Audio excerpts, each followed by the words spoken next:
Aetherdrift is almost here. Folks, welcome back to another video on the channel. And today, we're going to be taking a look at deck lists. Week 1 of Aetherdrift. Even though the set is not quite here yet, we do have the full spoiler.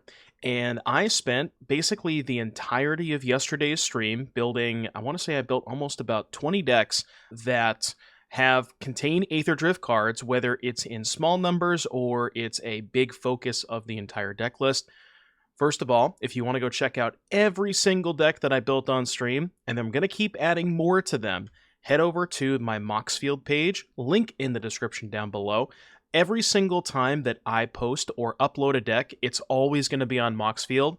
They are a sponsor of the channel. Big shout out to Moxfield for allowing us to continue to make this type of content, and they're a great service, so definitely go check them out. And with all of that said, again, I have of the 20-ish deck lists, there's going to be more over the next couple of weeks. I picked out 7 that I think are the best, at least from the look of it, right?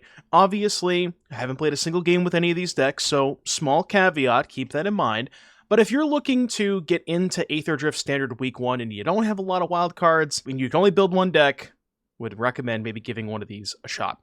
They give us Birthing Pod, kind of, sort of. Repurposing Bay, this is the Artifact Birthing Pod. So for those of you who may not have been playing Magic since the dawn of time, Birthing Pod was an artifact that allowed you to sacrifice a creature and search for a creature with mana value equal to 1, plus that creature's sacrifice mana value, put that creature into play.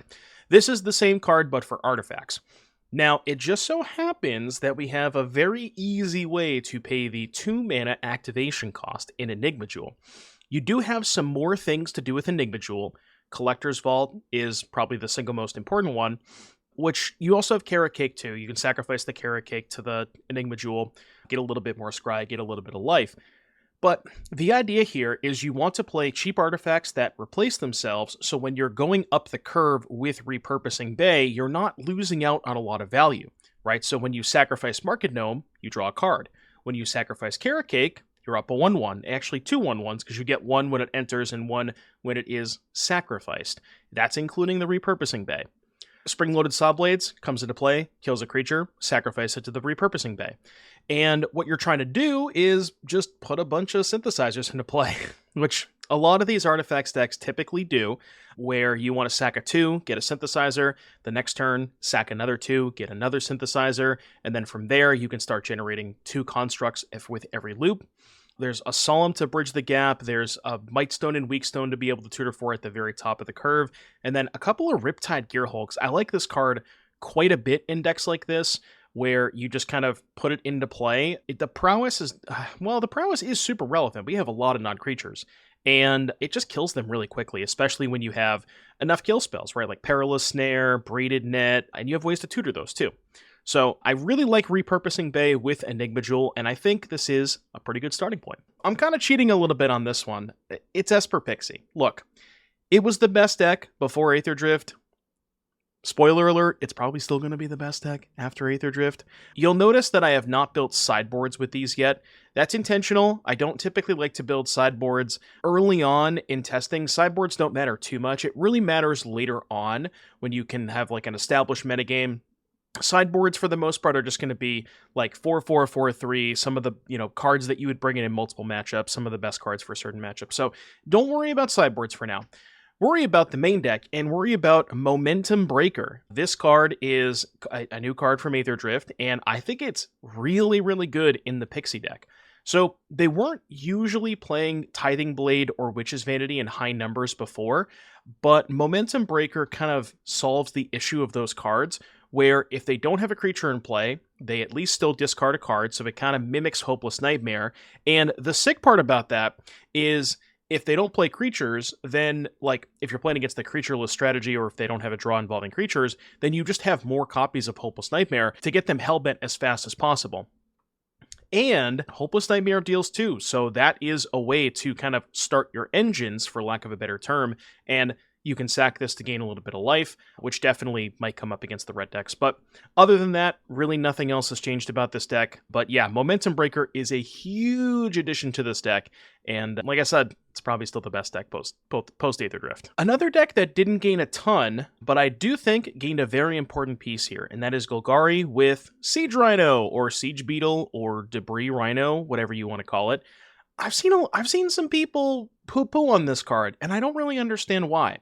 So the big problem with 4-drops in Golgari, Archfiend of the Dross, Shieldred, I guess really those are the only 2 that they played before, but the big problem with those cards is they are really bad against This Town Ain't Big Enough, right? You play your Shieldred, they town it, you don't get anything out of it, nothing happens. They're gaining mana on tempo, they're drawing a card off of the This Town most likely. The thing about Debris Beetle is they don't typically want to bounce it. Now, you could make an argument that spending 4 mana for a Lightning Helix is not great, but when you have this many removal spells, Cut Down, Go for the Throat, Anoint with Affliction, Tear Asunder, Maelstrom Pulse, and you're interacting with their board up the curve, if you play Debris Beetle on an empty board, even if they have, like, say, a Hopeless Nightmare, if they bounce the Debris Beetle, they're not pressuring you enough to where you won't have time to recast the Beetle. So I think it is going to be good, maybe because you have Beetle and that whole aspect, you want to play even more removal. So you could think about maybe more Anoints, maybe the 4th main deck Cut Down, maybe even a couple Shoot the Sheriffs, but something to think about. But I think Debris Beetle is a huge upgrade for Golgari. And let's not forget the Green-Black Verge. Probably the single most important Verge of all of the archetypes that the Verges go into, because this land casts Llanowar Elf on turn 1. And that is very important. All right, we're getting into the weird ones a little bit. Now, I highlighted Cryptcaller Chariot. If you didn't check out my Aetherdrift video where I talked about my picks for best cards from the set for Standard, go check that video out. Link somewhere in the top right, maybe. Editor, that's your cue. But Cryptcaller Chariot is a card that I called out that I really think has a lot of potential. Excuse me. Specifically, so this card, whenever you discard 1 or more cards, you make that many tap 2/2s. Not just 1 2/2, and not once per turn. So there's, like, compared to some of the other cards that you've seen that have a million restrictions on them, they're once per turn, it's just 1, even if you discard 10 cards, this card doesn't have that. And what I really want to pair this card with is Brass's Tunnel Grinder, which is, as you can see, basically 3 mana artifact. You discard your entire, well, up to as many cards as you want, and then you draw that many +1. But with Cryptcaller Chariot, we can just empty our entire hand. So if you play Tunnel Grinder with 5 cards in hand, you discard 5 cards, draw 6, and make 5 zombies. That seems very powerful. There's also Marauding Mako in this set, which is a way, again, similar thing. The words that many are very important. So if you Tunnel Grinder and you discard 5 cards, you then put 5 counters on Mako. So that is kind of the idea, and then you have some other discard outlets like Fear of Missing Out, Inti, even a couple Bloodthorn Flails, which look kind of weird, but they do pair well with, again, Inti and Cryptcaller Chariot, and another card from the new set, Monument to Endurance, where whenever you discard a card, you get some more value. So what are we discarding? Well, the main thing we're discarding is Bloodghast, and I was trying to find more cards in Standard that were good to put into the graveyard, whether you can recur them back at a later point or something. Bloodghast was really all I could find for now. So this deck could use more cards that you can discard for value. Another really cool thing about this deck, this is the best Restless Fence deck that you've ever seen. When you have Monument to Endurance, Cryptcaller Chariot, and Marauding Mako. A lot of cool stuff going on here. So this one is a little bit more experimental, so keep that in mind, but I think has quite a bit of power and has a lot of potential. Speaking of that Aetherdrift video that I uploaded, you may have seen a card on that list that you did not even know existed in the set, unless you're a limited player, and that is Scrounging Skyray. I've not really seen a lot of people talking about this card for Standard purposes, but this is kind of where my head went towards. So, when you have Marauding Mako and Scrounging Skyray, you have kind of an 8-pack of creatures that do similar things that want you to discard a bunch of cards. You can also play Mockingbird, which kind of effectively gives you now 12 copies of this Mako Skyray core, and now because you have effectively 12 of the same creature or same creature that wants you to discard multiple cards, you can synergize a lot with that because it's sort of like the rule of 8 that people talk about, where once you have 8 copies of a card in your deck, or 8 effective copies, you can build around that and build outwards from that a lot more. So we have a lot of ways to discard not just one card, but multiple cards, going back to, you guessed it, Brass's Tunnel Grinder, which pairs very well with Crypt Caller Champion. And honestly, maybe this could even be a Grixis deck where you're just splashing for the Crypt Caller Champion. I thought about that, but the mana gets a little sketchy. But yeah, Tunnel Grinder sound like if you curve Mako into Skyray into Tunnel Grinder, I don't even want to know how much damage that is, but you're going to attack your opponent for a lot of damage. Scholar works very well with these cards because you can discard multiple cards. And then, again, all of these draw discard. Fear of Missing Out, Hearth Elemental lets you discard your whole hand. Inti Kitsa, all these cards work with profs because they all draw multiple cards. So that's kind of the idea there. Kind of a new take on this prof shell. And, you know, I'm a big fan of profs. I think that there's definitely something here. And a deck that I'll be spending quite a bit of time on. And speaking of profs, you guys didn't think I would let you go without a loot deck, did you? Well, here it is. Loot the Pathfinder plus Agatha's Soul Cauldron. I don't know if this is necessarily the best way to build this deck. I was exploring some other options with exhaust creatures, specifically, I think it's called Afterburner Expert and Draconautics Engineer.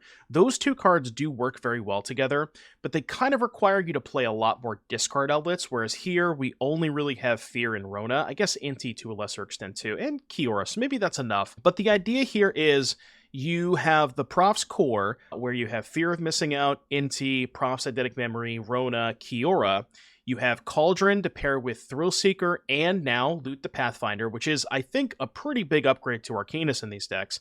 And then we're also trying out Mako, just because we're not playing the Tunnel Grinders, because we're not, like, we don't have Mako and the 1/2 and or the Crypt Caller Chariot. It's possible that this also wants to be a Scrounging Skyray deck, where, you know, you have enough discard outlets, but I think that you kind of, yeah, maybe there's a better way to bridge the gap, but this is the more typical stock profs deck that's just kind of basically swapping Arcanus for Loot for all intents and purposes, and I think Loot is a pretty big upgrade to that. There's maybe more space to explore within the, like, maybe getting more creatures that have activated abilities for Cauldron, so maybe I'll be exploring with that, but I think this is a pretty good week 1 list. And last but not least, Dino Smash! So, I talked about Regal Imperiosaur in that Aetherdrift video, and it's here. I really do think that this deck has a lot of potential.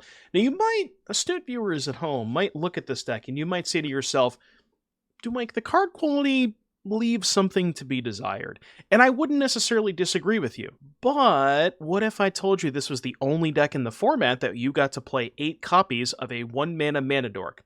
Don't count Moltender, because it's not a Mana Dork on turn 2 90% of the time. So don't get at me in the comments with, but actually Moltender. This is the only deck that just gets to play 8 Mana Dorks. And I cannot stress enough how important getting to play the full 8 is, because you basically have a 1 on turn 1 every single game.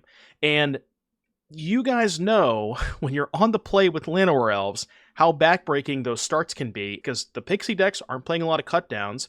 Maybe they should be playing Grimbauble now, which I didn't include in my Pixie deck, but, you know, if these Elf decks are going to get popular, maybe you have to play Bauble.